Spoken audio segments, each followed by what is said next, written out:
Hi, hackers. Hope y'all are doing great. Exciting.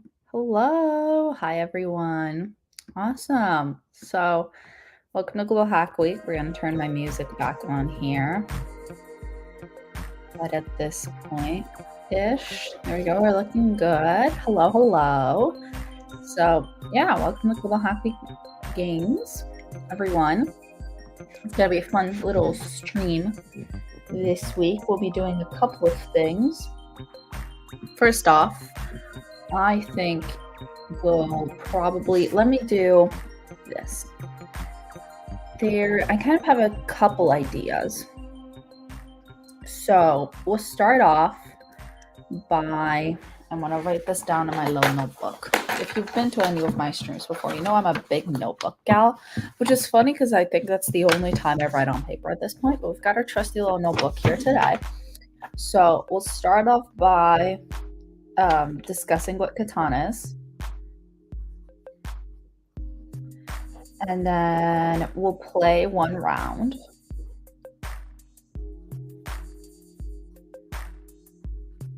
With AI.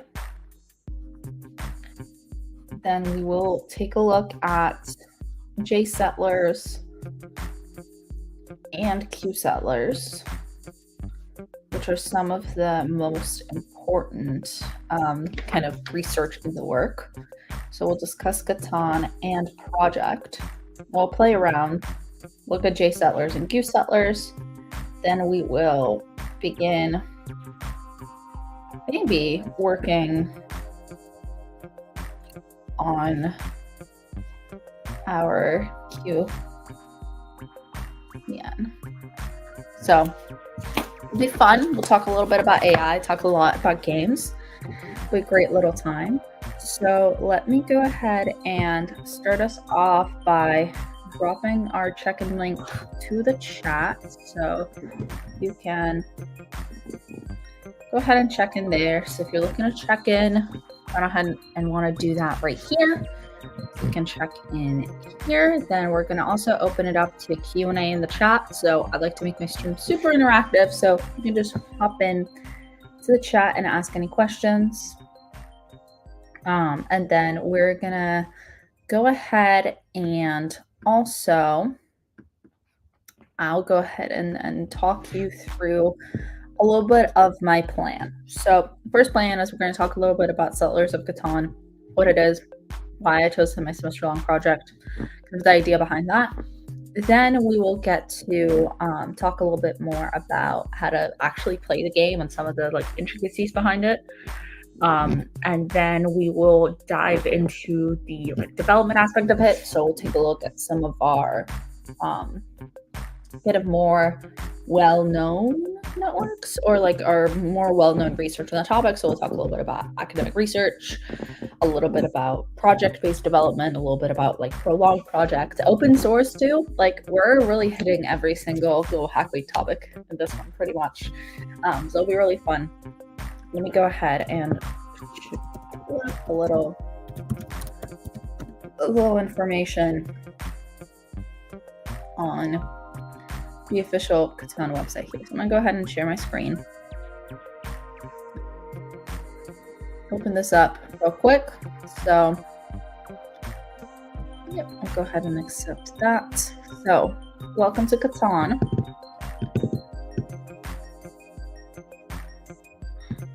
Talks a little bit about, this is the release of Catan at the time still Settlers of Catan in 1995. The game just developed into a modern classic that's available worldwide in over 40 languages with 40 million copies sold. There are multiple different expansions, Game of the Year, Explore Catan, Catan base game, and expansions. There we go. So we've got different scenarios, different expansions, all of these fun things. Understanding Catan, game rules. So, Catan base game expansion. We'll go ahead and just pull up our basic Catan rules right on here. So,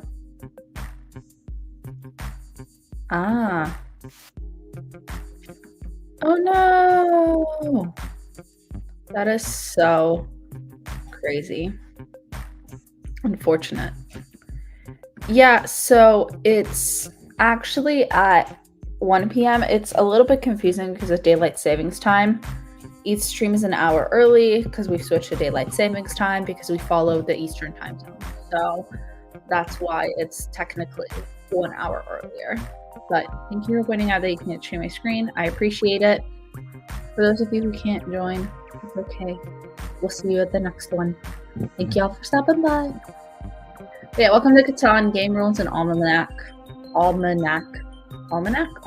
There we go. But we've got our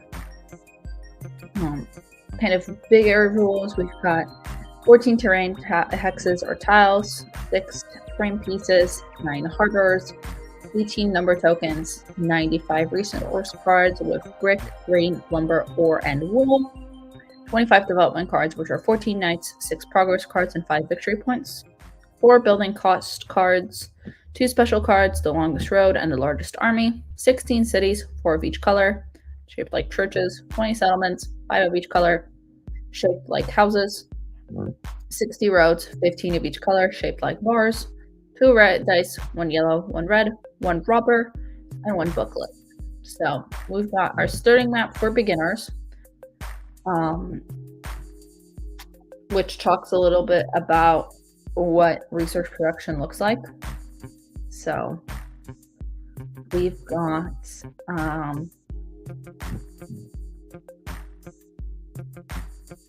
a little bit about how to set up the rules for different players. Tells you a little bit about different die roll probabilities. That's important. What different tiles produce.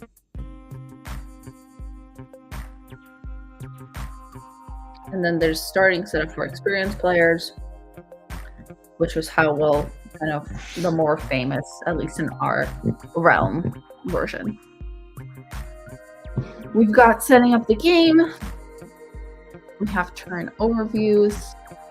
You can produce resources to start, then trade either domestically or maritime.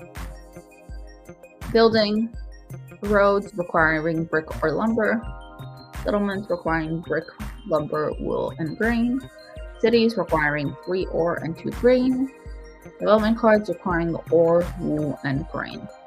You can also activate rubber, play a development card. Then we've got a prolonged rulebook down here. So, long story short, that's like the briefest intro to Catan that I can provide. So I think it'll be really fun if I play a little game of Catan on stream, just with the bots. So I'm gonna share my screen here. So welcome to my Catan. Now, so extend this guy. Yep, and then this. Yep. And then play that. There we go. So we'll be actually going and creating a room. I'm gonna play with 4 bots. Make this a private game with no bank cards. Show the bank cards. No trolls. Only robber. That's fine. Game mode. Basic. Map of basic. We'll make the bot speed normal. The game speed normal. And the dice will balance. Got 4 max players, 10 points to win, and a 7 card discard limit. These are all standard rules, except for the balanced die rolls versus random. I'm ready, so we'll go ahead and start the game. To win the game, reach 10 points. We've got Aaron first. He's our first AI here. He's blue. I'm Kari, and I am playing as black. Let's think of a good settlement strategy here. I really like this 8 cheap, 5 rock, 10 wood down here. I think that's probably our best spot. And I'll go ahead and go down so we can get this 3-to-1 port eventually. Let all the other AIs place their settlements.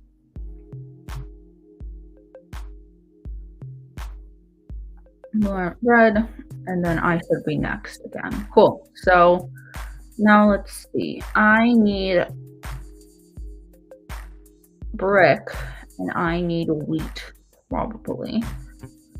So I think maybe wheat is kind of a scarce resource today. So maybe this 9 or 11 right here would be good, and then hopefully can grow up in this direction. Although I have a feeling that one of these blue might take this spot, for example, and I'm gonna lock us in. So we're gonna go and try and build up in this direction and kind of see what happens.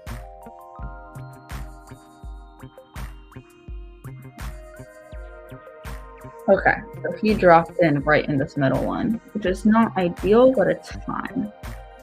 We're just gonna go ahead and run two around. Do a quick roll. Perfect. So we've got a bunch of wheat. I'd like to get our wood from someone. That's not helpful. Hello. No one wants to give me wood. I actually kind of really need wood to get anywhere, so we'll wait for now. Hopefully we can get a good roll sooner rather than later. So right now we have pretty much every resource except for woods.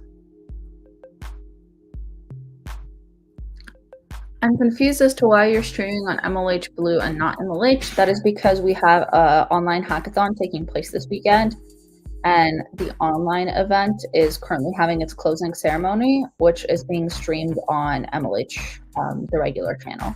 So I'm on MLH Blue to make sure that we can run both at the same time.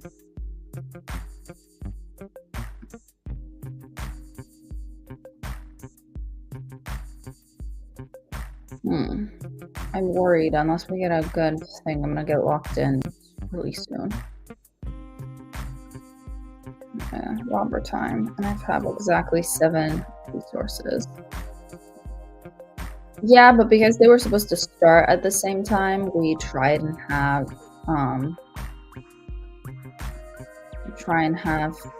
the streams not run concurrently, if that makes sense. I'm gonna block this robber, and I'm gonna steal from Aaron. I think Aaron has the highest chance of having any woods. Perfect. First off, and then second of all, I really need sheep. Perfect. I'll have red give me sheep, and then I'll place my house up here. So that's good.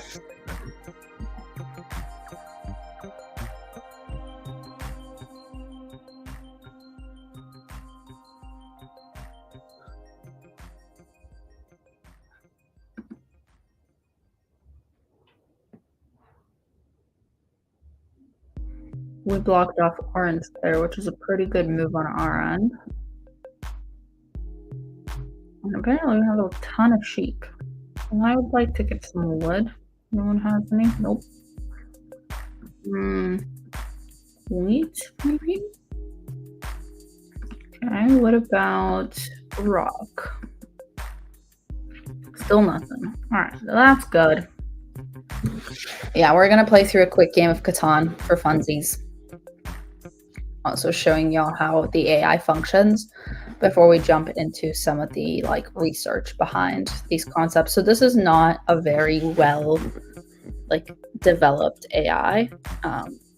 For context, this is what we're using as our baseline model. So and if we would like to do better than this scenario, which is still a noble goal, to be fair. Okay, I would like to get some wheat, please. Perfect. And then can I get some wood? Perfect. Okay. So we're going to build down here. I'm going to snag this 3-to-1 port so we can have it. Then we'll have more access to this wood. Getting all mixed up today with daylight savings time. I am so tired because of it. I luckily have my coffee in my nice little Starbucks mug from the series that they have where they make different ones for different regions. So this is my California one. my coffee's very good. So, my goodness, I have a lot of sheep. It might honestly be really worth it to move up into that sheep horde up there. How many roads is the fastest way to build up there? 3? Yeah, honestly, 4 probably. Okay, well, it's kind of no point waiting on 5 sheep right now. And that's the best place for me to kind of build anyway, right? It's then it'd be 1, 2, 3. Probably. That's one place where I can build 4, 5. Or alternatively, I can do 1, 2, 3, go there, and then 4, 5, like that. Probably easier to go to the sheep port. Oh no, okay.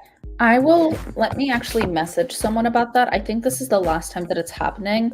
I did on Discord put that we were on MLH Blue, but I know some people don't check the Discord before the stream starts, so that is good to know. Let me actually, while our AI plays,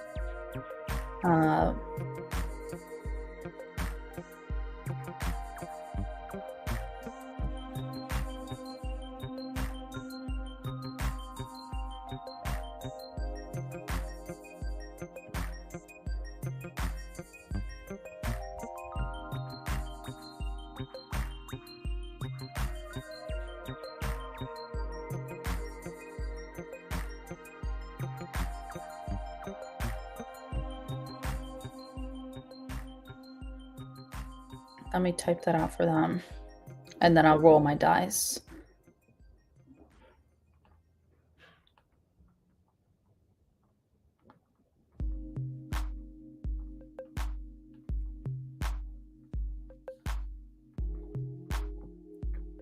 Perfect.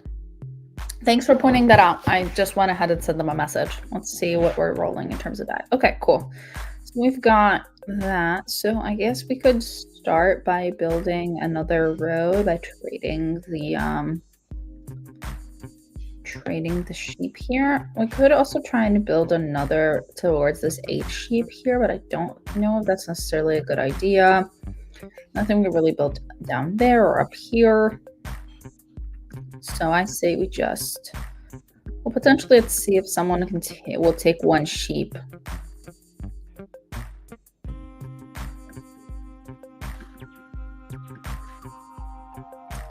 Okay, you will trade 2 sheep with me, but I don't know if that's a good deal. What about wheat? Will anyone give me wheat for a single sheep? No. Okay. Maybe wood? Still no. Okay. So let me then, I think, just do 3 for a 3-for-1 trade with the bank, and then try and build up in this direction. I don't think I'm gonna beat orange in building stuff out in this direction, so we'll leave it at that. I'm not giving you sheep. I'm good. Thanks. Yeah, we really need that sheep port.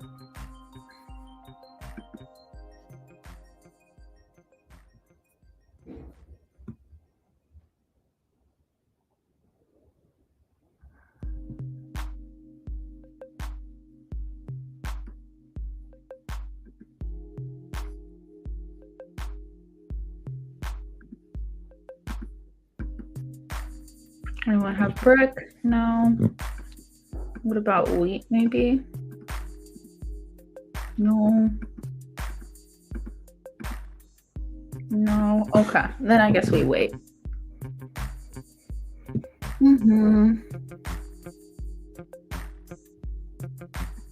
Yeah, I went ahead and reached out to our MLH team, and they're gonna take a closer look at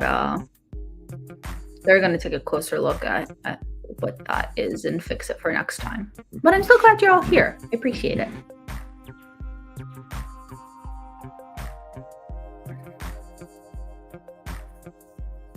You want to give me wheat? Take my wheat in exchange for a rock. I will not be taking that deal. My wheat is already very scarce. So you want to give me wood? Take wood in exchange for a brick? No. Okay. I would like to get some wheat, please.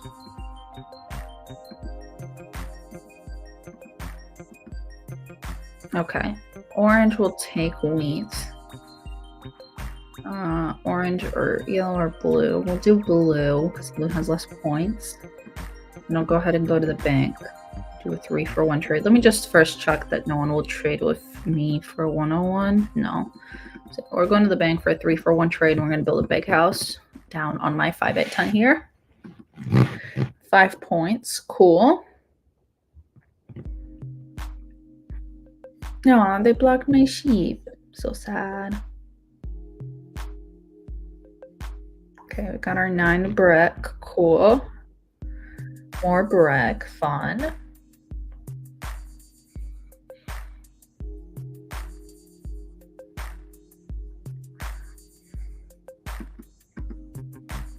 Then I get to place my rubber. I'm going to place it down on the 6 here, and apparently I get to take another brick.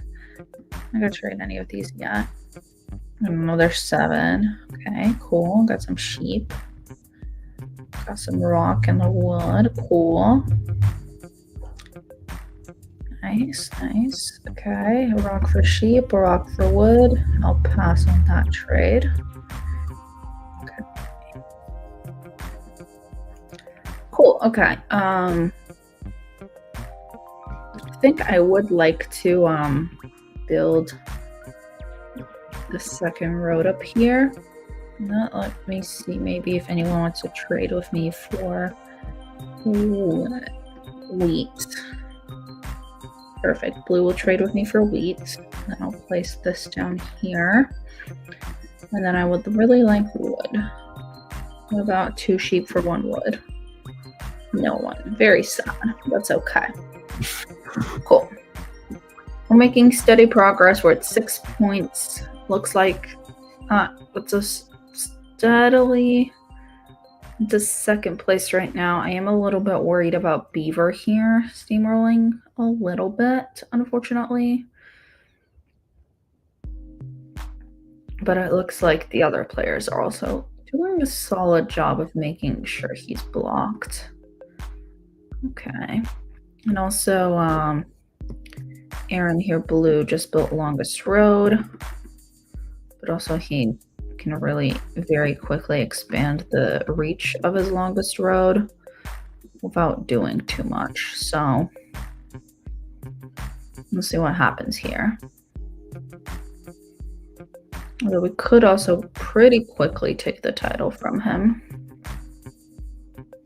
I love Catan. It's such a fun game.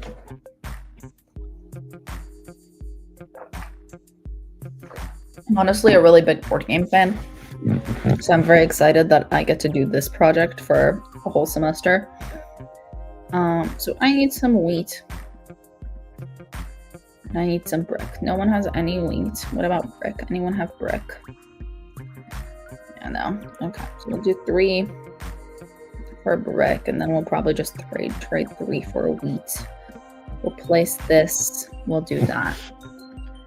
We'll probably be working mostly with Python, maybe some Java. Although this is a very, this is a semester-long project, so we're just going to be talking about a few parts of it. I'll be talking through, because we're, for context, and we'll talk more about this once we wrap up this game, kind of talking a little bit about Catan. But for context, there's actually a lot of academic research on Catan, funnily enough, so we do have a lot of room for growth and stuff like that. Okay, we have a lot of resources here. I don't think I can take the title of longest road here from Aaron. I can definitely try. And I can get close. 7. Okay. No, I can actually do it probably. So if I trade in these 2 for that, then I can do... I don't know if that's necessarily worth it. I'm just worried he's a little bit too close to winning. Then if I do it, then everyone's going to try and block me. So it won't be helpful either. Let's just do it. So we'll do 8. And then we'll do 9 down here. Cool. I've got longest road now. Very fun. Wait for these rolls to happen.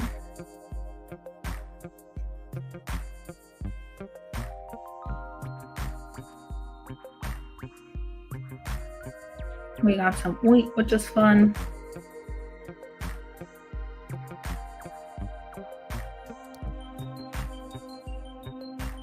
All right, got more sheep.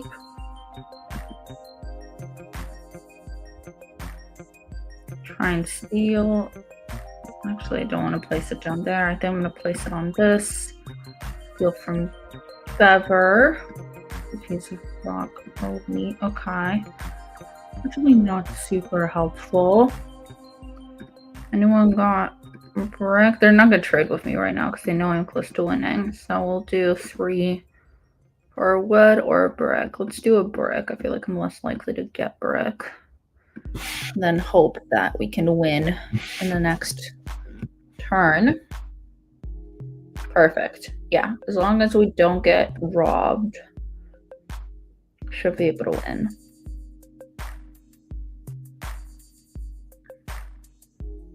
And there's a couple conditions that we have for winning, but we should be able to achieve them, looks like it.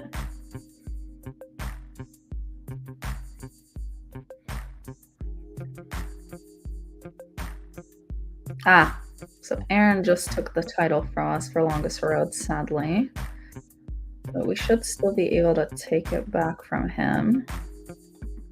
And then build our house right up here. And victory for us. Love it. Cool. So just like that, we win Catan. In 62 turns, we'll have a time of 17 minutes and 20 seconds. Here's the dice roll that came out. Here's some of the resource cards that were on the map. The development cards looks like one person got night and one person got build 2 roads. For activity stats, we've got total times proposed to trade, total trades, successful trades with opponents, amount of resources used, amount of resource income blocked, development cards bought, and development cards used. So there you go. A little bit about some of the things that we had and statistics about the game. So we get to now go home. And then I think now will be a good time to talk a little bit about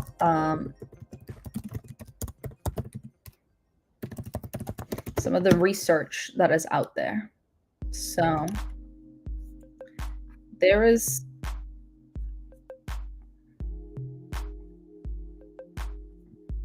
honestly, I'll just show y'all the results of like a Google search. So here's what comes up when you look up Settlers of Catan research. We've got game strategies for Settlers of Catan, the economics of Settlers of Catan, Settlers of Catan placement studies, Catan strategy research from 719 games, microeconomics behind Settlers of Catan, Monte Carlo research in Settlers of Catan, First Nations of Catan, study of trade, things like that. Very cool stuff.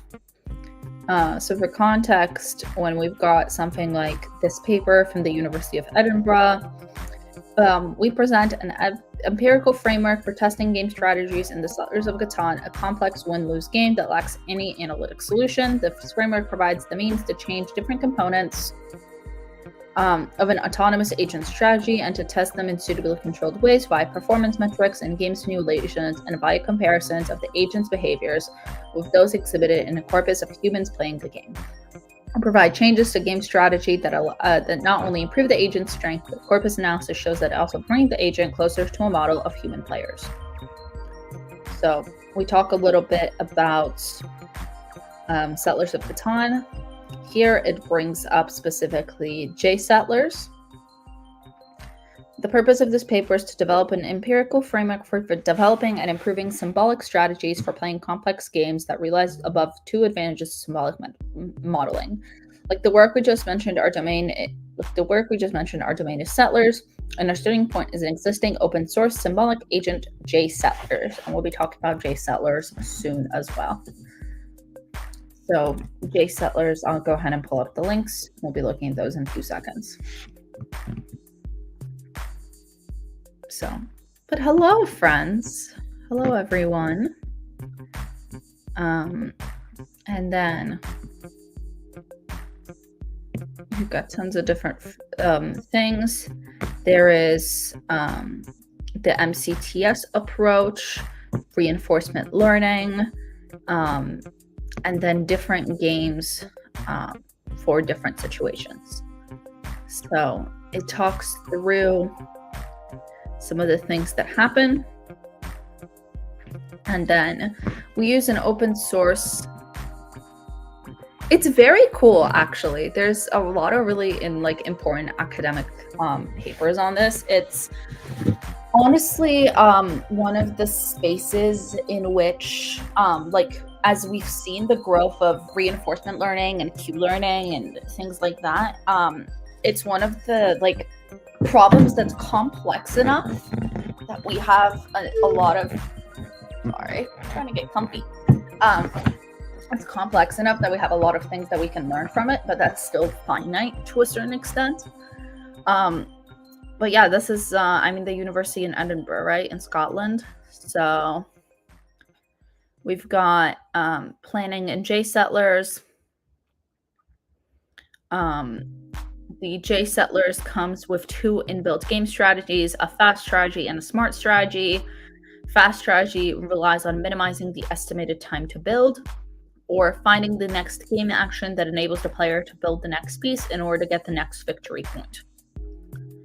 So, in contrast, the smart game strategy evaluates actions beyond obtaining the next victory point. So,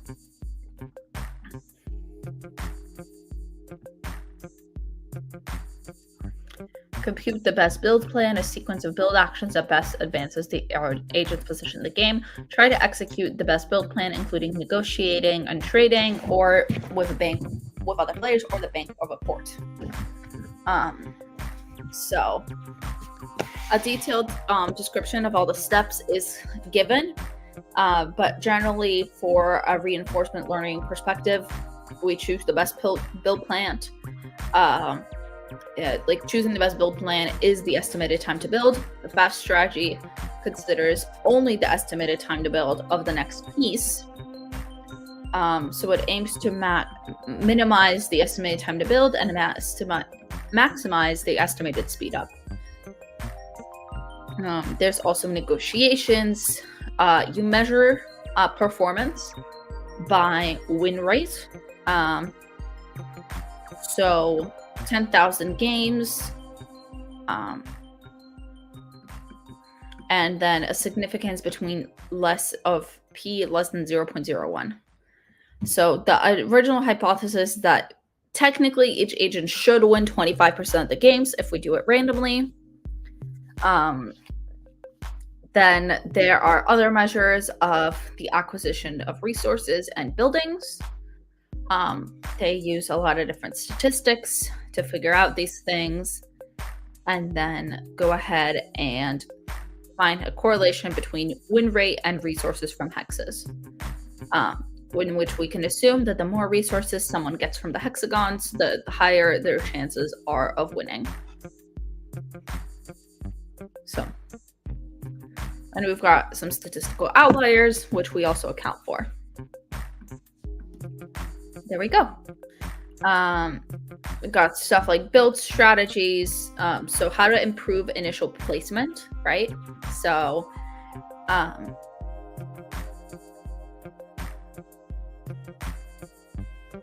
you want to disfavor hexes that have the same number, because occupying hexes with different numbers enables the player to receive resources with a more even spread, which increases the likelihood that resources are available in every turn and decreases the likelihood of having to discard resources when a 7 is rolled.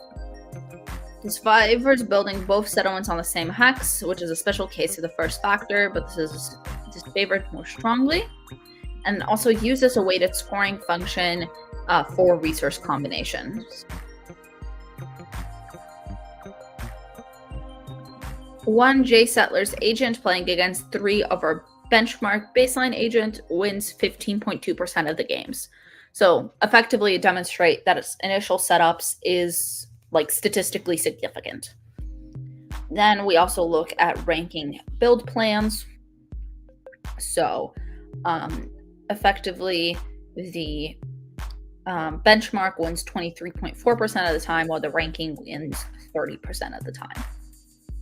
then disfavoring different build plans and how that affects statistics. So it talks a little bit about different things that you can accomplish with different things. So it's saying that it is significantly better to apply a smart benchmark than a fast benchmark. And then you can also compare it to humans. Assuming that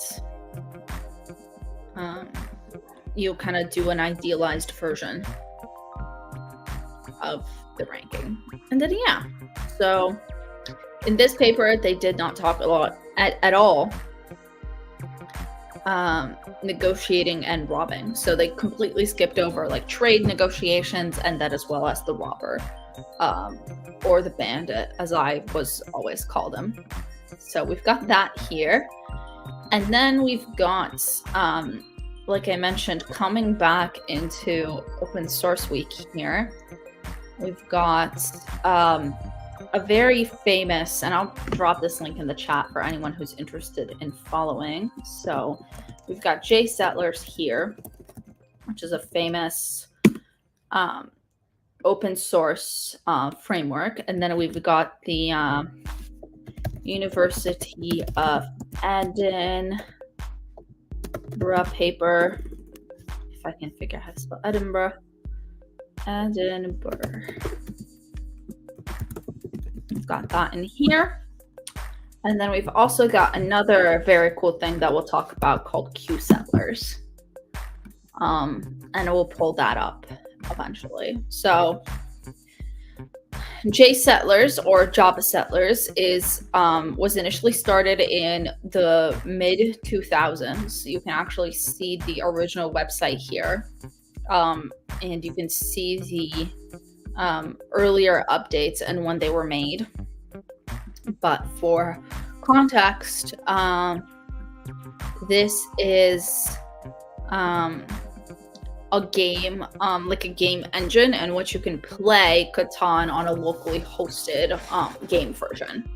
So you can play online, connect to ports, and then also like kind of locally run versions of Catan. And so it's built in Java, officially started in the like mid 2000s, and it's got a client side, full servers.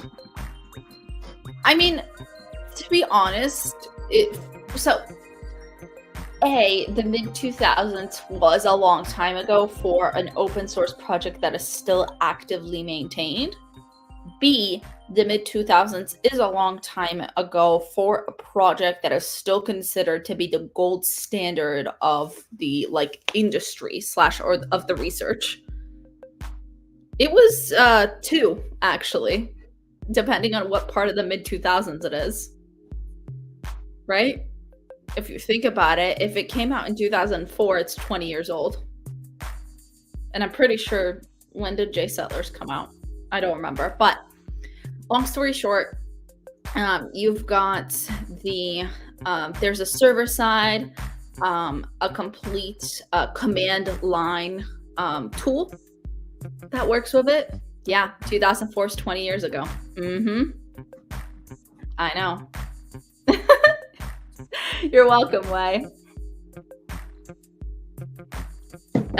You also have a graphical user interface that interacts with it. Server files, SQL files, kind of everything that you need to run a fully functional Catan sandbox. In addition to that, the game actually contains all of the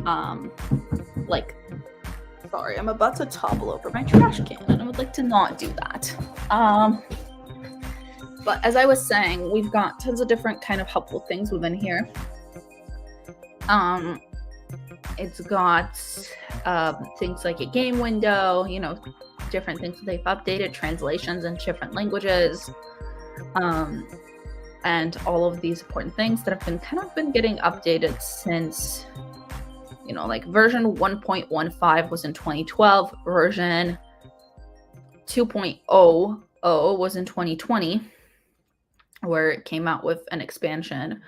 So they kind of push larger updates every 1 to 2 years. But like I mentioned, they also have a public GitHub repository called JSettlers, which I already have starred. So it's the home of the project. It has all of the source code, and you can also download it as a jar. So clients host servers, connect to servers online, and can play practice games offline against bots. They can also optionally use a database to store player account information and game stats. There's also instructions on how to upgrade and different things, and where they're held, and it's a fully open source project with roughly 12 or so contributors to it. So yeah, very cool stuff. If you want to give them a follow or a star, would be lovely. We've got new game options for setting up the 4-player board, and like this is what is called the classic board. So the classic board is the standard base game version of Catan. Then there is the 5 to 6 player version of Catan, which allows for 5 to 6 players. So it's a slightly larger board with more ports, more tiles, and hence more hexes. Then we have the C board and different scenarios that come with the Seafaring expansion pack as well. So there is user documentation for gameplay. There is also just one documentation. It's the README and their documentation directory. Those are the only technical documentation for running this client and the server. There's also requirements that you need to meet, how to interact with the command line, how to set up the server, and all of these other very fun things.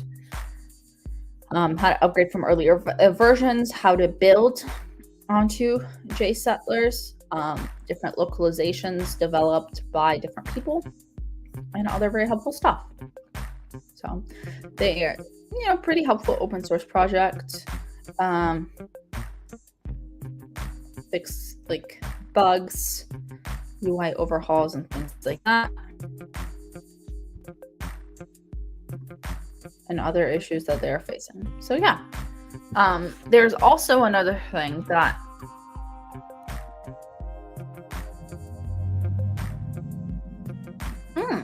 I just joined it now, so not sure if discussed, but is there no legal issues with building a Catan-like game?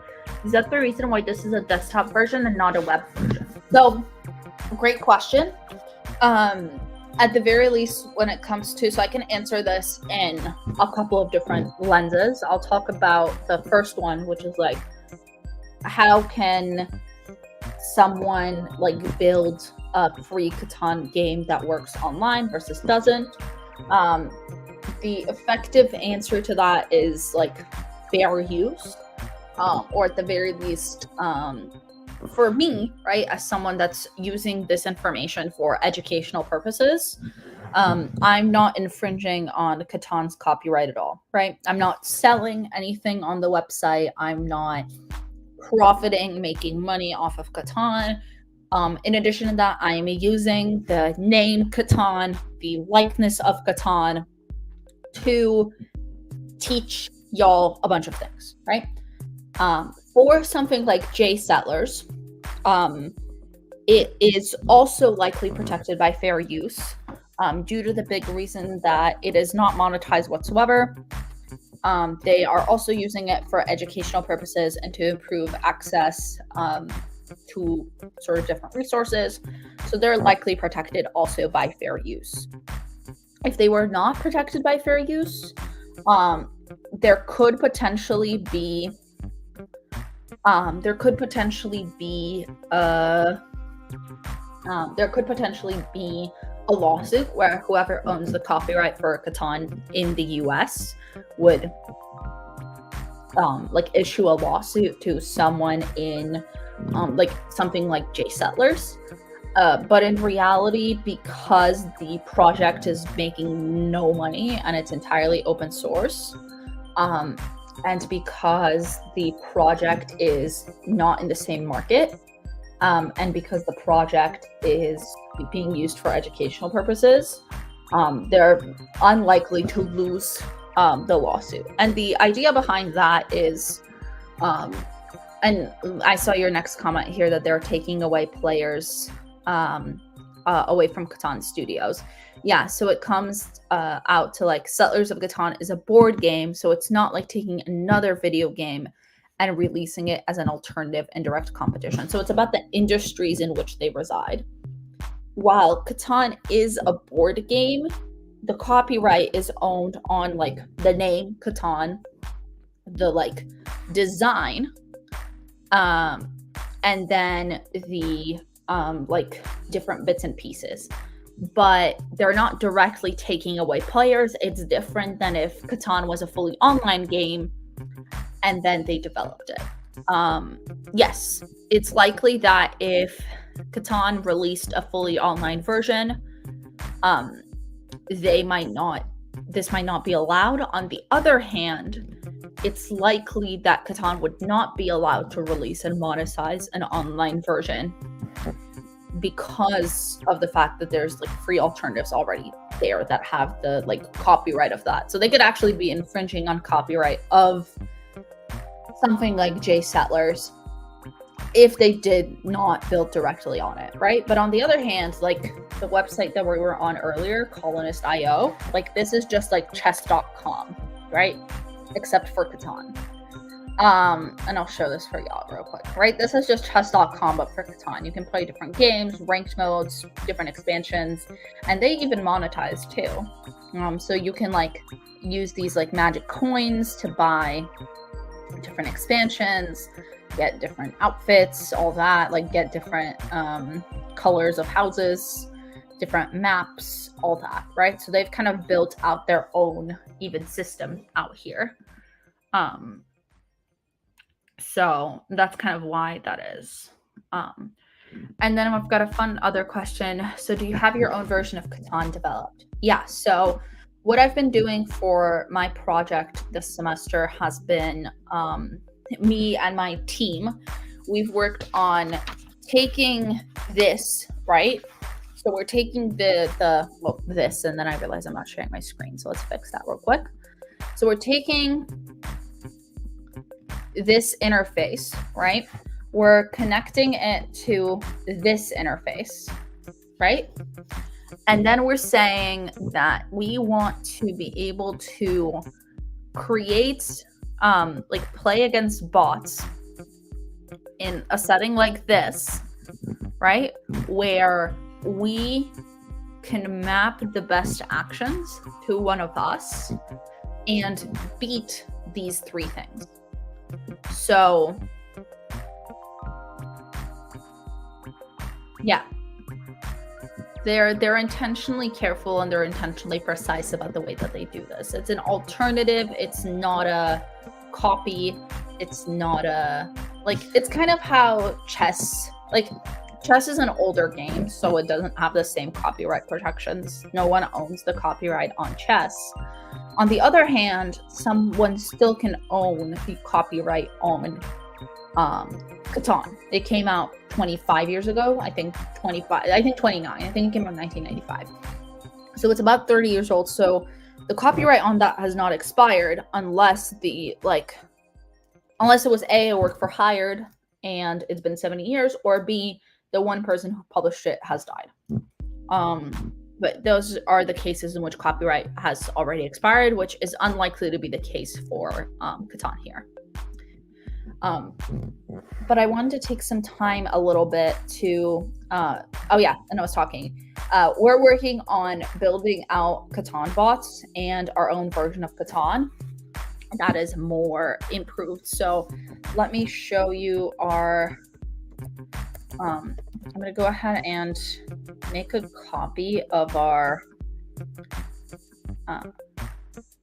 go ahead and go into my documents here, and I'm going to make a,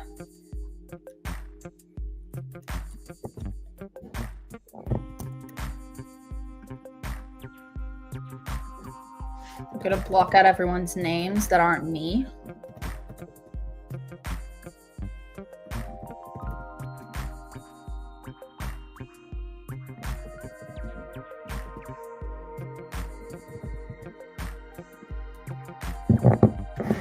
Then we'll do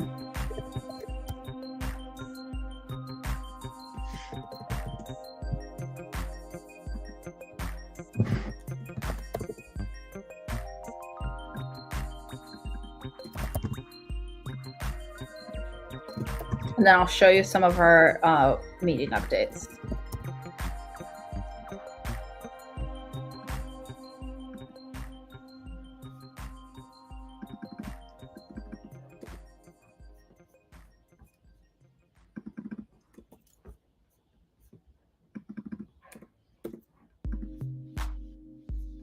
Yeah, so the goal for our bot is to be a direct improvement on J Settlers. In other words, it needs to win against J Settlers bots more than a quarter of the time.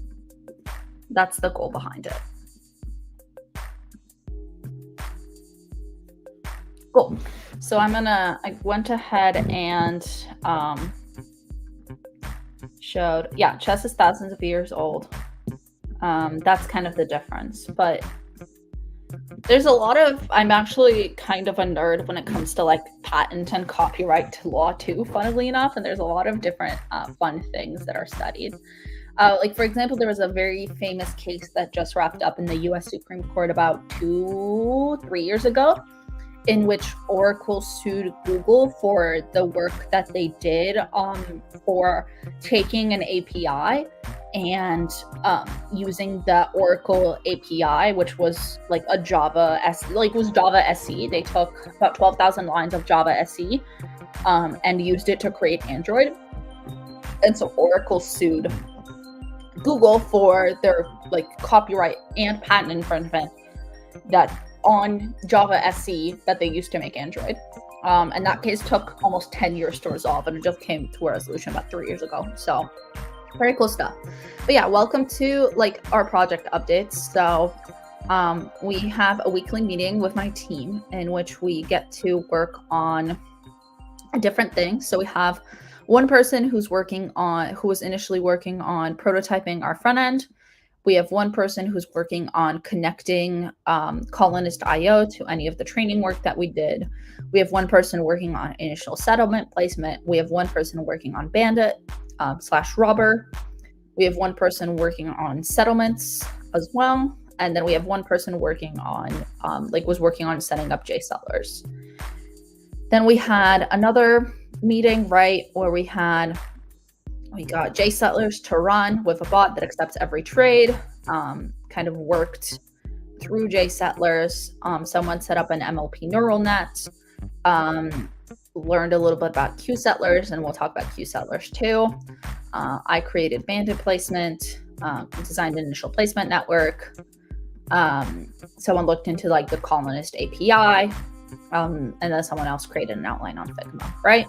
And then we worked through some of these things, right, where I took a look at getting GPU credits. Someone wrote a script to convert JSON docs to bot inputs for our bot. Someone worked on the neural net. Someone set up a Python torch script and rebuilt the jar files in JSettlers.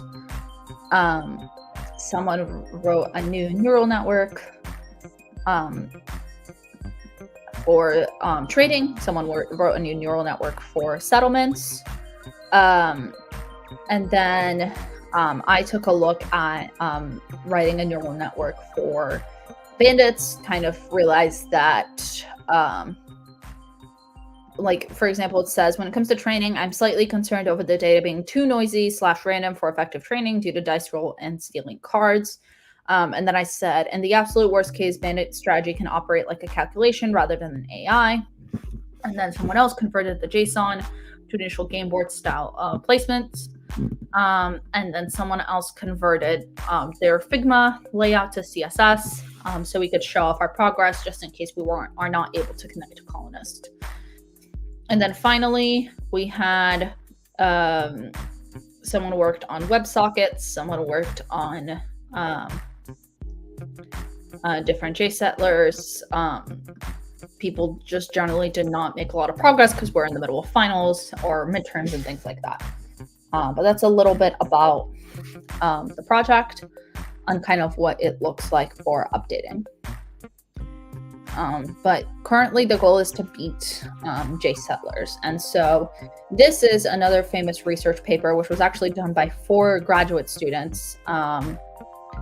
And then they made a fun little GitHub pages here, and they talk a lot about deep reinforcement learning for Settlers of Catan. So it talks about, the world champion standard of AI for this program. Board game is a program called J Settlers, developed by Jeremy Monin. This program is developed in Java and contains a fully implemented framework of the board game, as well as an entirely rule-based agent with hard-coded decisions and heuristics. The existing research surrounding Settlers of Catan uses this agent as a benchmark, but no attempts to develop a new Settlers of Catan AI have been able to be significantly better than the J Settlers agent today. So DQN is a novel approach to reinforcement learning proposed by DeepMind, so the Google DeepMind team, in which you develop a policy such that an agent can find itself in a particular state, query its policy, and develop the corresponding actions such as the reward is maximized, right? So Q-learning is a technique to develop such a policy by maintaining large tables with expected rewards or Q values for every state action pair. The agent will simply look at every action they can take within a state and execute the action with the largest Q value. In a large state space with a large amount of possible actions, this table becomes infeasible to keep and thoroughly fill out. So deep Q-learning is an alternative approach to Q-learning that doesn't face these issues.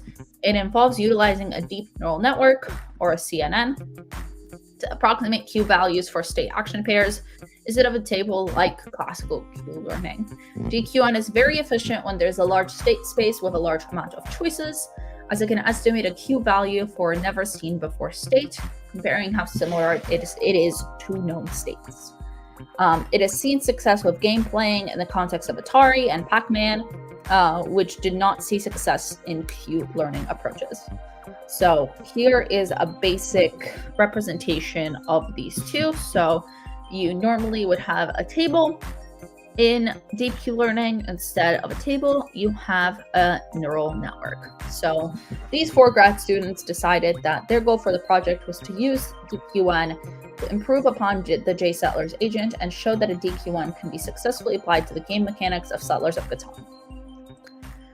Their original proposal had plans to implement both mechanics of the game, building and negotiating. They only implemented negotiation decisions. Building an agent that utilizes DQN to play the entire game is outside the scope of this work. We're simply building upon J Settlers agent by replacing rule-based decisions by DQN output where applicable. So we have to define what state really is, as well as the possible actions taken in that state. The amount of information available to the agent and the possible actions depend on which environment the game state is in, negotiating or building. They handled a DQN that handles negotiation. They define what is a game state, what buildings each player has, where these buildings are, what the terrain is like, how many points each player has, and more. They elected not to use every single feature in a state representation, as the network would require more training time to learn, which are relevant and which are not. But by using prior knowledge and only providing relevant features to the network, training is more efficient. And so this is one of their diagrams that they made. So they have your victory points, your opponent's victory points, the number of wood, brick, or sheep wheat you have, the number of wood, brick, or sheep wheat your opponent has. Apparently that's shown twice. Whether they received ore, brick, sheep, wheat, and wood, and then whether they were given an ore, brick, wood, sheep, or wheat, right? And then it has 2 hidden layers in which it attempts to dive those down into smaller pieces, and then finally makes an output layer which determines whether you should accept or reject a given trade. So that is the DQN that they actually implemented, and then this is the DQN for settlement decision making. So there are the input is metadata of the board, so 37 tiles, 83 input neurons, They describe the type of each tile on the board. And then 5 neurons store the location of the ports on the board. 1 neuron stores the coordinates of the robber. And then 20 neurons are used as the location of the current settlements of the board. And 20 are the location of the current cities on the board. And then for final 40 neurons, the bot should either learn to avoid current settlements, cities on the board, or try to build close to them.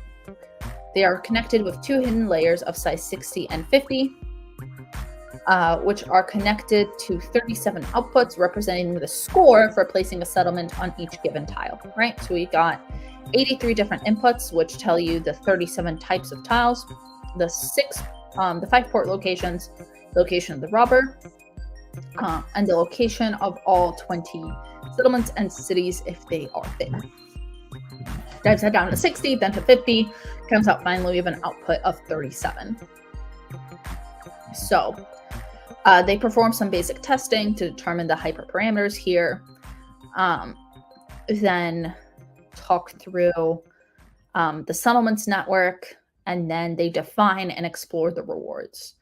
So we don't usually know how successful a move is until the very end of the game. So they've defined the reward system as first place is 10 points, second place is 7 points, third place is 4 points, and last place is 0 points. They explore all the different actions in different states that they can take. So sometimes an agent should choose an action that it thinks is the less successful in an attempt to learn more about that space during training. There are many techniques to explore the state, action, and reward space, and they choose a technique called Epsilon Greedy Policy Improvement. And then it's often inefficient to train on single data points.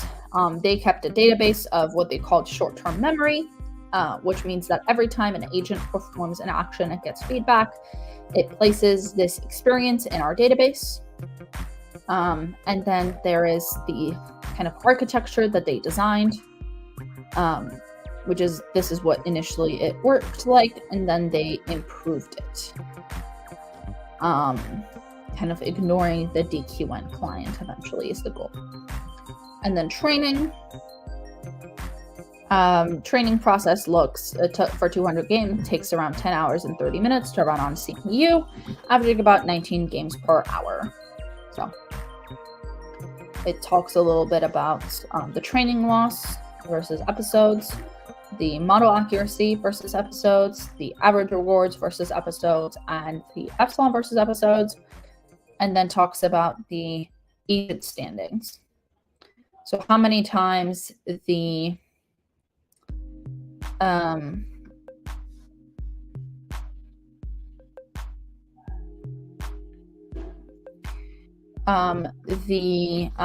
talks through some of the standings, right? So their improved neural network got second place against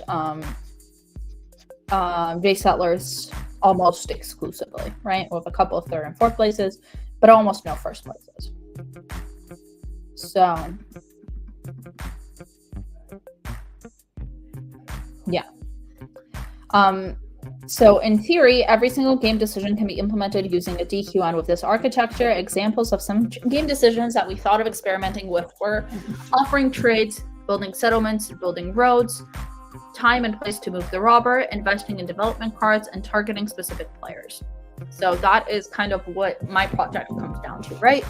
So it's working on doing things like placing the robber, investing in specific development cards, and then we've got kind of the GitHub page for it, right? So we can go to this person's GitHub, find Q Settlers, and they have a full repository for using reinforcement learning to solve Settlers of Catan, which I'll also drop in the chat for anyone that's interested. You can take a look at that here if you would like. And then I think it'll be a good time to call roughly a 10-minute break right now, that we talked a lot about Catan. And then I think what we'll do is we'll dive into like the technical nitty gritty of the project. We'll get JShutlers running locally, and then we will go from there. I think it'll be a really fun time. And then on part 2 of the stream, I think we'll just get to probably just write some code. We'll work on beta strategies because that's kind of what I'm working on in the project. So awesome, friends. Let's go ahead and call a 10-minute break. Back at 2, we'll do 2:16 p.m. EST. Do that. And then generally, if you have any questions, you can always drop those in the chat and I'll answer them as I get back. Ah, you're right. It's EDT now, not EST. Swapping it. Save. Perfect. Thanks, Wei. But yeah, we'll be back then. I'm going to go ahead and pop up the games screen here so y'all can enjoy that. Turn the music up and I'll see y'all soon.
And just like that, welcome back, friends. So let's get rid of the Global Hack My Game screen here, and I'm going to go ahead and show y'all where I downloaded JSettlers from. So the first thing that you need to do is you need to verify your version of JRE or the JDK. So in my case, since I am on a Mac, I already had version 17 included. So verify/download JRE or JDK. So I already had version 17 on my Mac. You can either use the Java download or the official JDK download. So we've got this. These, one of them's from Oracle, the other one's from Source Java or Macs here. Then we've got the downloading JSettlers full. So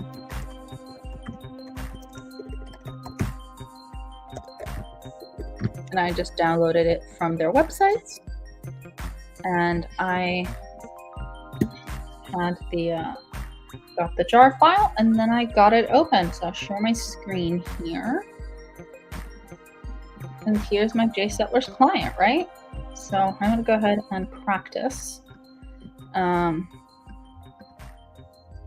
I can do, let me share my screen again.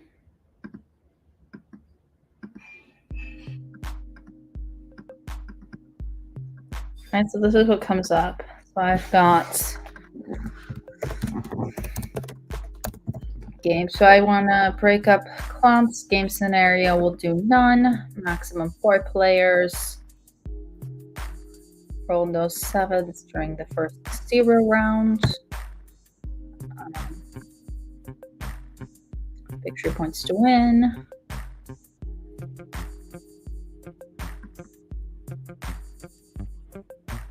You can use the classic theme. We'll mute the game.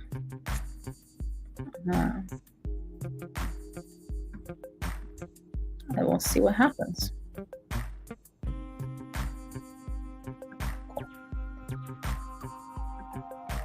So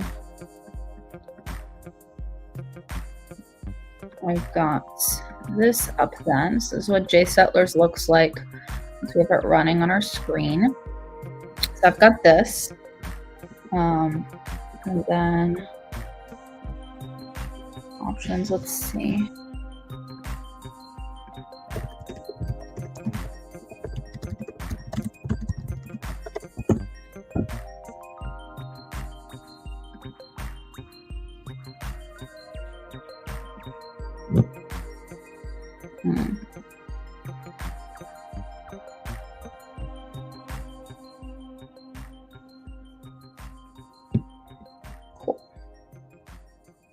I'd probably have to use the code here. So you know what? We'll just, for now, we'll just play a game like this. I'll be white. And I want to just start the game, right? Cool. So we've got some robots in here. Does this run on Mac? Yeah, it does. I'm on Mac right now. You just have to... Yeah, okay, so I get to, I'm assuming, place my supplement. We've got, this 659 looks really good. We're going for that, I think. And then we're going to build, I think, up this way. Cool. Oh, I get to place the second one? No, I don't think so. It's Orange's turn, no? Yeah, cool. Now it's my turn.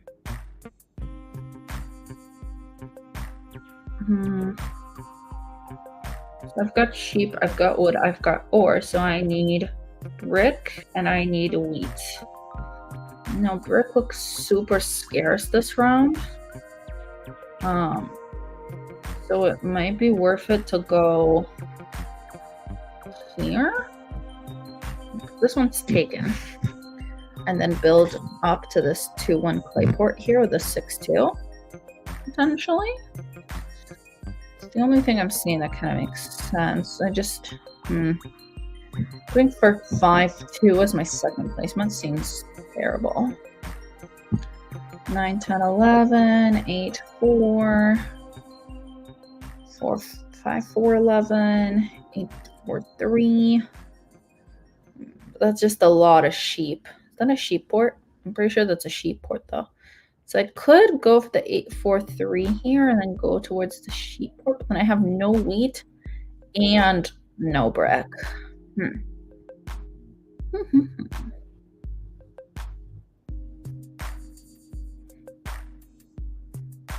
Yeah, and the 2 for 1 clay port's kind of useless here. So I could do, yeah, I think I'm just gonna do the 8, 4, 3 here and build towards this port. We'll see what happens. Cool.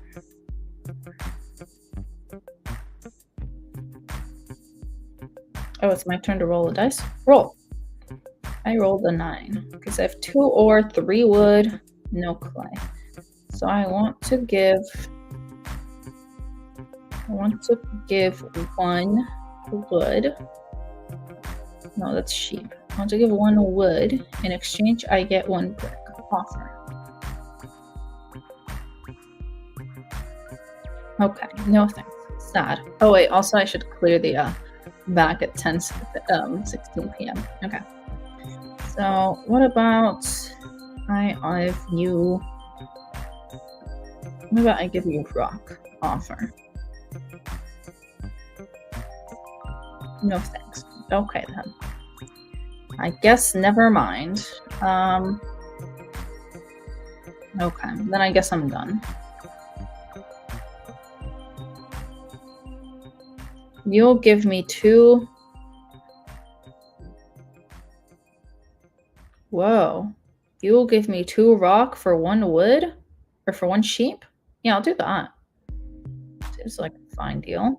We'll find out.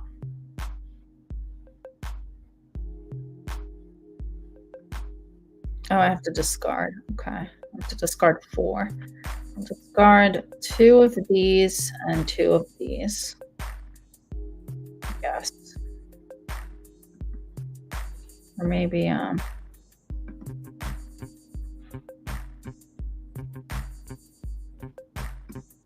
I only have 3. Okay, so I'm discarding 2 of these and 2 of these. Discard that. I get to move the robber. I'm white, right? So I'll move it onto this 9, this 9. Cool. I want to steal from droid 2, please. Cool. I want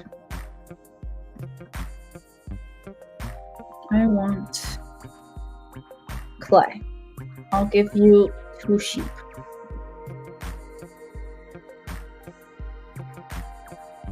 No, so sad.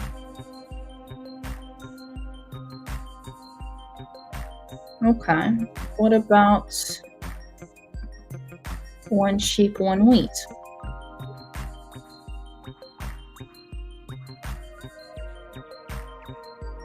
Okay. This one's hard.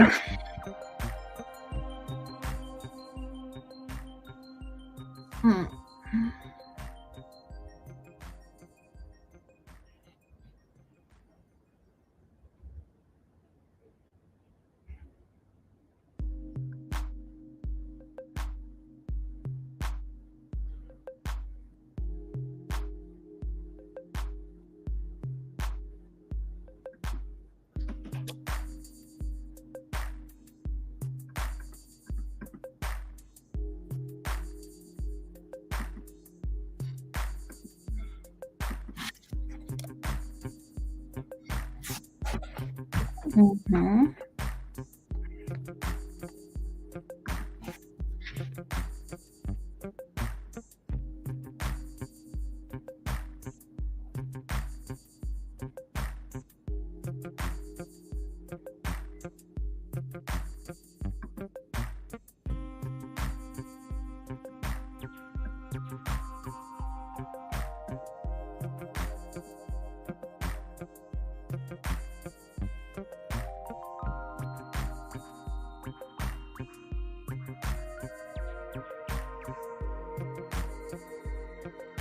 I'm going to buy a development card.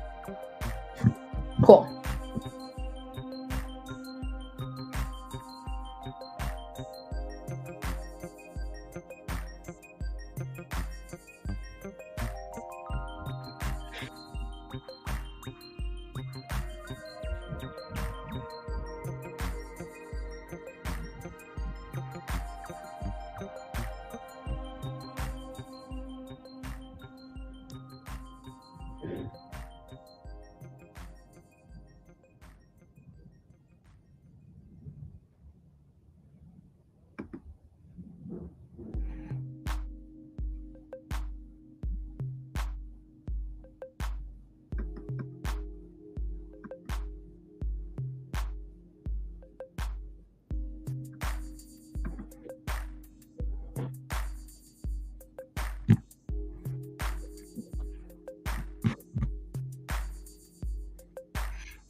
Sad.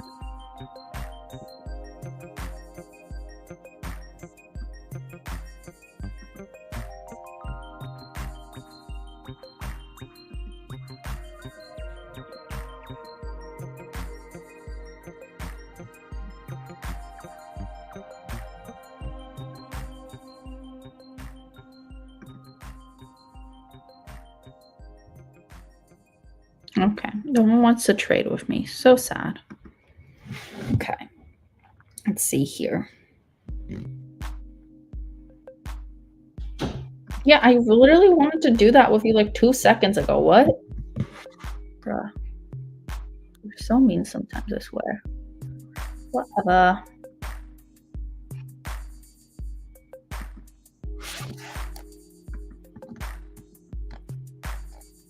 Will in fact be building a settlement, and then I'm going to the bank to trade for one.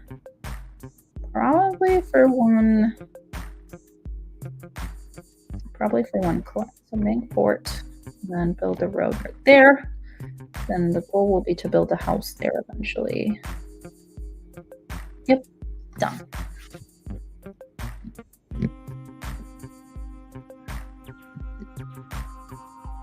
I don't have quite to give you, bud.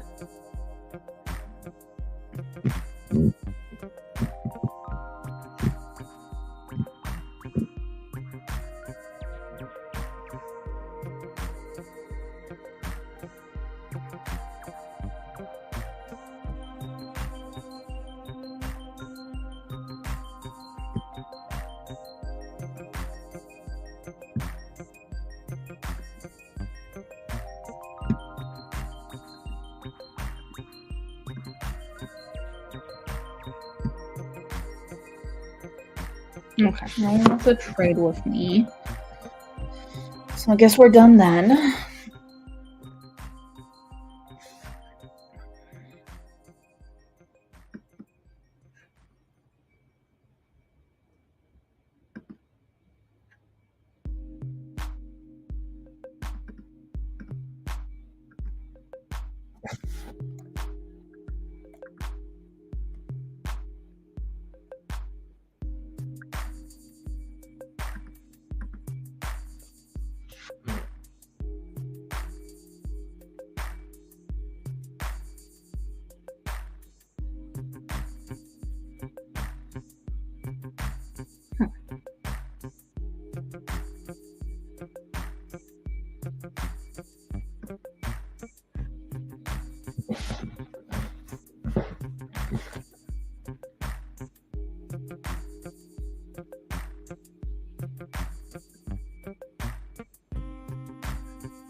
Hmm.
Hmm.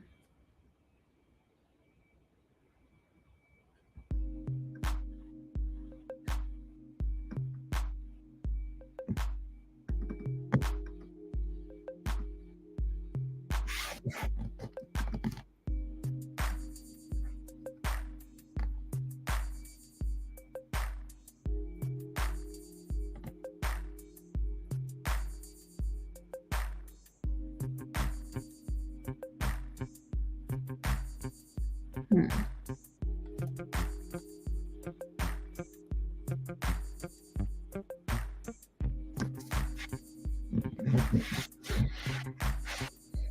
I wonder if I can beat J Settlers here. It's fun stuff. I got it running though, which is fun. Yeah, whatever. Let me just throw out all my sheep, I guess. So sad. Oh, and they stole my wheat too. How rude. I'm trying to sheep for an ore and buy a development card. Cool.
Okay, should hypothetically be able to shoot.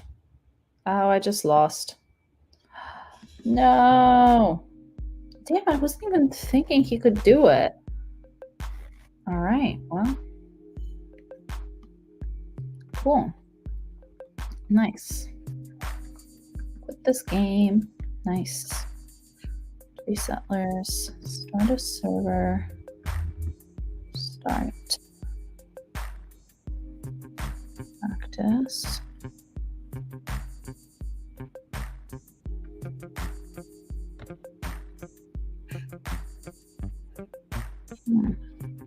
Interesting.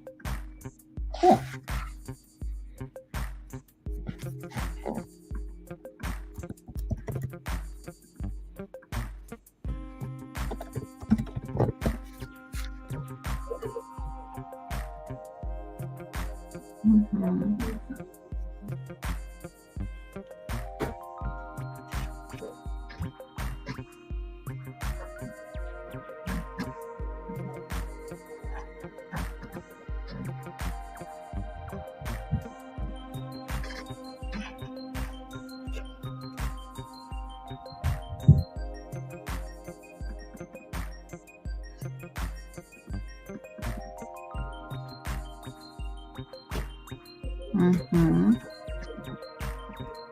Let's see here.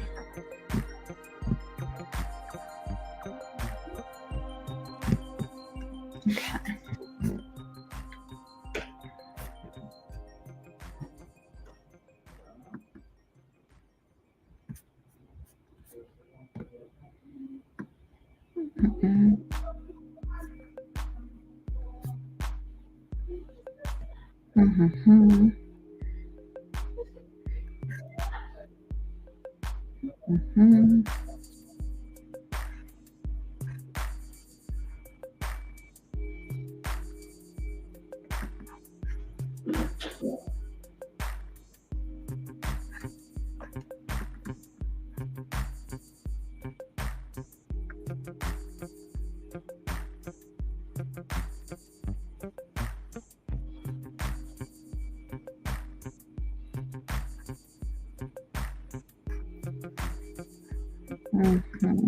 Okay, so I'm gonna go ahead and try and use terminal to start a new series of games. So copy the command. So okay, I probably need to cd to downloads. Cool. Okay, try Java jar. Error, unable to access jar file.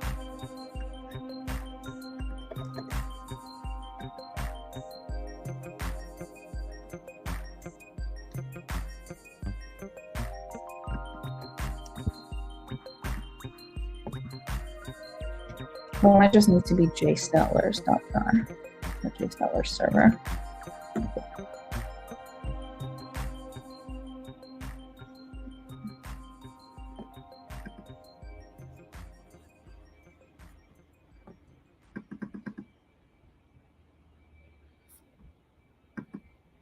Great, because I'm pretty sure I downloaded the full version.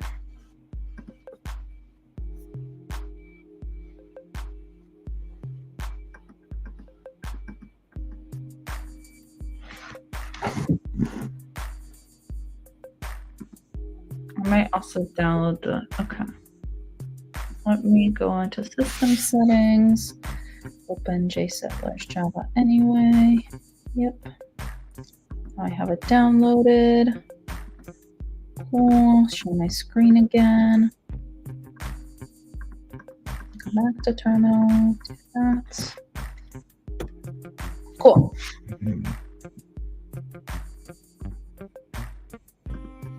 Let's blow up this bad boy a little bit. Okay. Yeah. Okay, recognize option, print the screen, validate server, value, connection, start robots. Okay.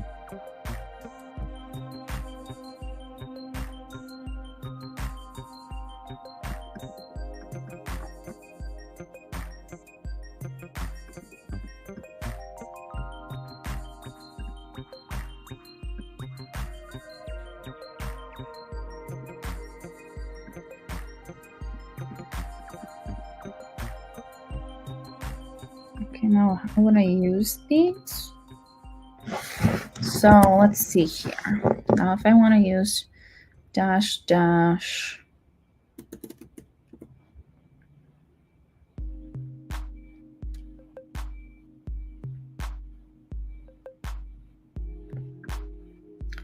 jsettlers.botgames.total. I want to start 5 bot games. Okay.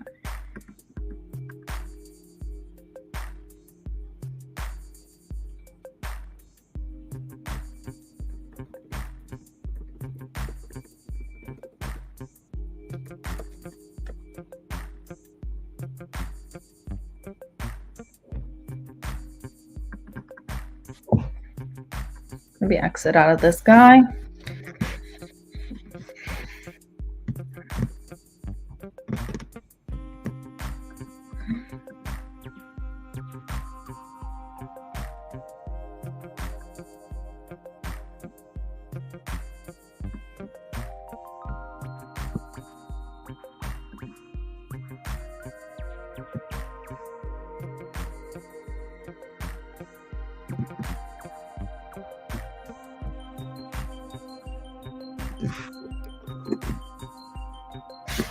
CD downloads, and then we get share my screen here, open this guy up, and then we'll do this again. Not listen on port 888 address already in use. Okay, let's try and figure that out.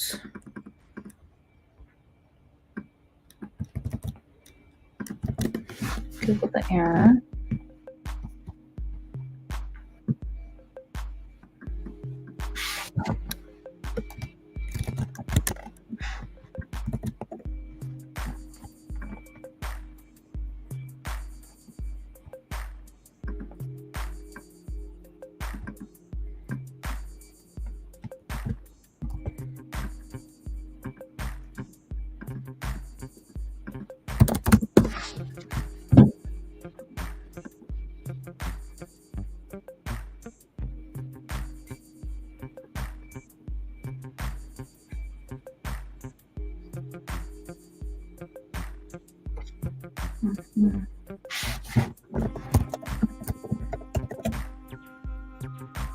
Nope.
I love debugging.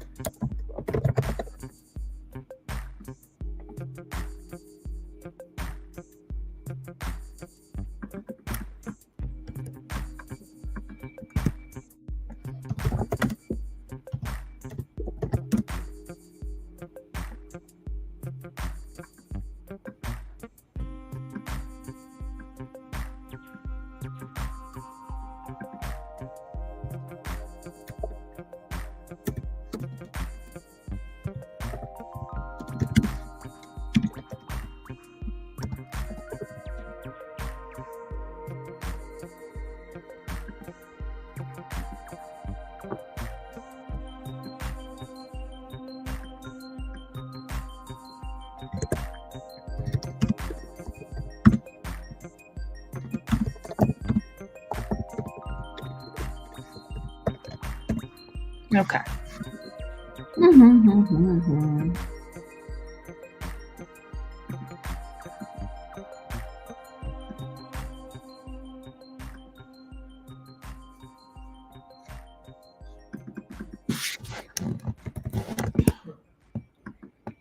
All right, let me try that again. So we'll do stock infinity. Cool.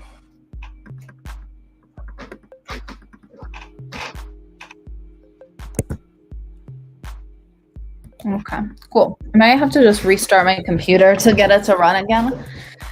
But I think that'll be honestly a really good place for us to end, because then on tomorrow's stream, we'll work through some robot testing games. And then we will, I think, maybe work on a Q network. I think it'll be really fun. So, on that note, my friends, what I'm going to do is just going to stay on for about 10-ish minutes. I'm going to make a quick GitHub repository where I include all of the links that I just looked at with y'all. So let me do the Catan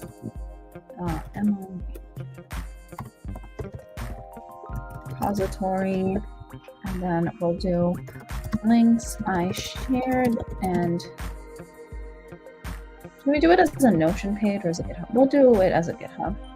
Links I shared as a part of our Global Hack Week Games stream for Settlers of Catan. I will make it public. We'll add a README. Yes, that'll be helpful. Cool. So we'll do it. Links I shared as a part of our stream for Settlers of Catan. We've got category. We've got research papers. Then we'll do repositories. Then we'll do sources. So we'll do some Settlers of Catan research. We'll paste it in the okay, so I'm just going to go ahead and share this link, and I'll update it with links either now or immediately after the stream. I'll go ahead and paste that in here so you can give it a follow or star or whatever.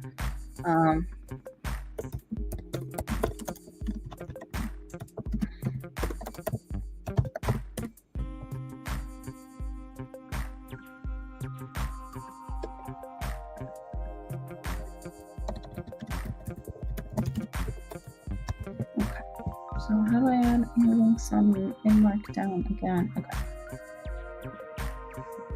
So that's the formats. So we'll do the university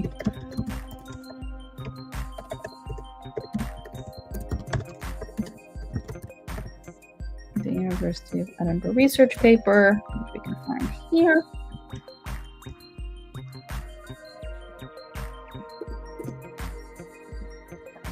Then we'll do the colonist.io, which we use for playing is first paper we looked at during part 1 of the stream.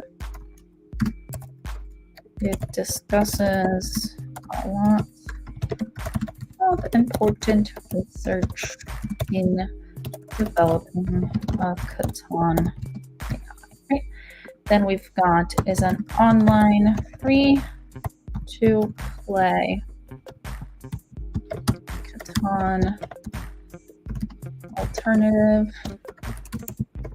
simulator that functions similarly to chess. Cool. Then we'll also do I'm trying to see what else we looked at. We looked at a lot of cool stuff. Yeah, J Settlers for sure. So We'll go ahead and copy the full link to JSettlers. I'll go under repositories.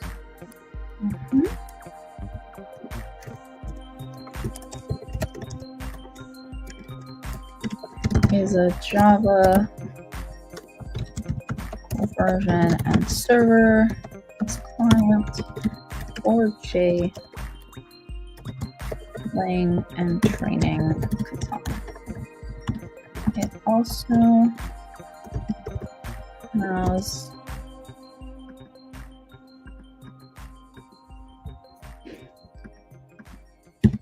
has the world standard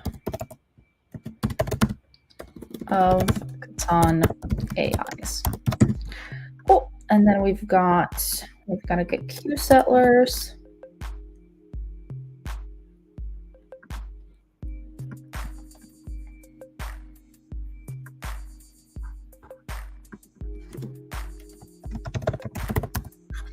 Then we've got Q settlers.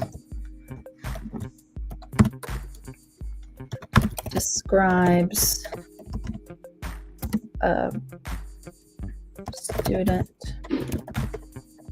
master's project in which team of 4 looked at developing a DQN network proof on JSettler results. Cool. So JSettlers is a Java, yep. So then we'll also point to the official JSettlers website.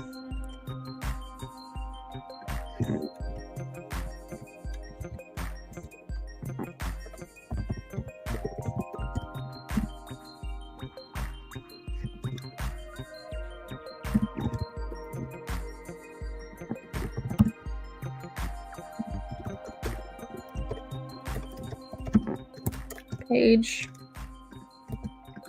contains more information, project, what it accomplishes,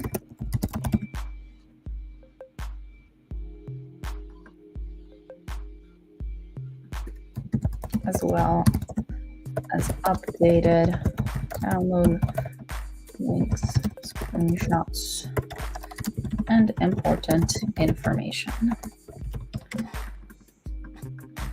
We'll do about the JSettlers project.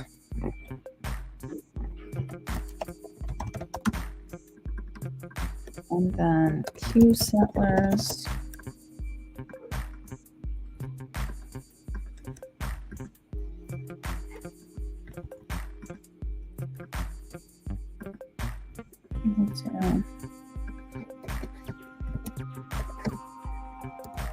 Also has a publicly available GitHub repository.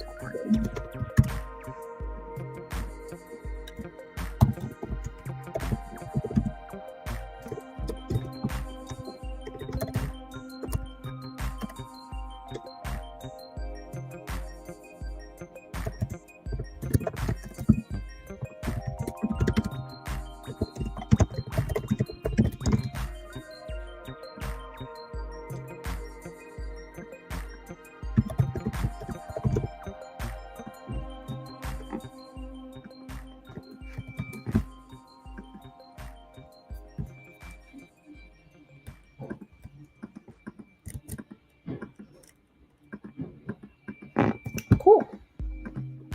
Alrighty. My friends, I'm just about wrapping up the documentation here, so I'm going to open it really quickly up for some final questions before we go ahead and head out. So, do this as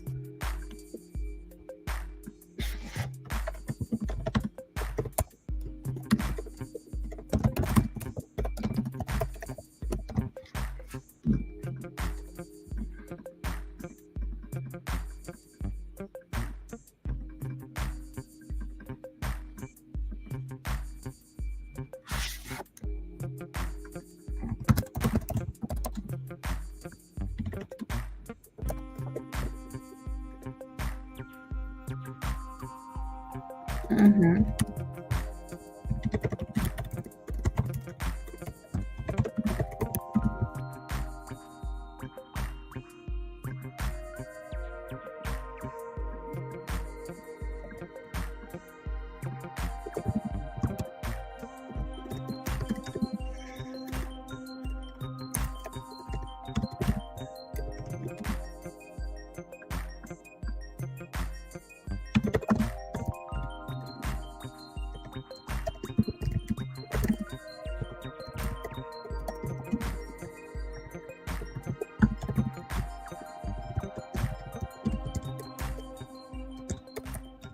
Okay, cool. So yeah, one last kind of call for y'all to ask any questions. Let me also kind of fix up the formatting on this. Colonist.io, JSettlers, QSettlers. Cool. Commit these changes real quick. Perfect. Awesome. So just like that, my friends, you should be able to find pretty much every single document that we discussed. And then you can take a look at that here. Looks like you've got a question in the chat. Can you tell me a good place to get some background on reinforcement learning and Q learning in particular? Absolutely. Q Settlers had a really good link on the bottom of their page talking about how deep Q learning works, and specifically providing a tutorial. Like, it's 5 different parts from a YouTube channel that talks all about Q learning and has a 5-part tutorial on Q learning. So I'll go ahead and send that over your way. So you can find that. Let me just stop sharing here. Find that right here. And this was just linked in Q Settlers, and they used it to kind of gain a deeper understanding. So I highly recommend it. I also got a chance to glance at it earlier. So it's been very fun. You're very, very welcome. All right, my friends, it is 2 o'clock. We went right on time here. So it was lovely hanging out with y'all today. Thank you so much for joining. We had a good crowd, a good stream, lots of fun stuff. And now I'm going to go and play some more Catan with JSettlers. So I look forward to seeing y'all tomorrow. Ooh, I'll answer this question too while I'm here. What time will the Godot stream begin, and will it be on MLH Blue or MLH? So it'll be on MLH, the standard channel. The Godot stream today. I'm trying to see. The Godot stream today is starting right now. So the implementing a third-person camera in Godot Part 2 stream is probably starting now. And then, there you go. And then creating beautiful shaders in Godot Part 1 will be at 5 Eastern. So right after. It looks like Dimmer's doing a 2-part special. Well, thank you for stopping by, Dimmer. We love it. Go check that out. And on that note, I'm going to say farewell to y'all. See y'all tomorrow for Today in Global Hack Week and the next part stream. Bye, everybody.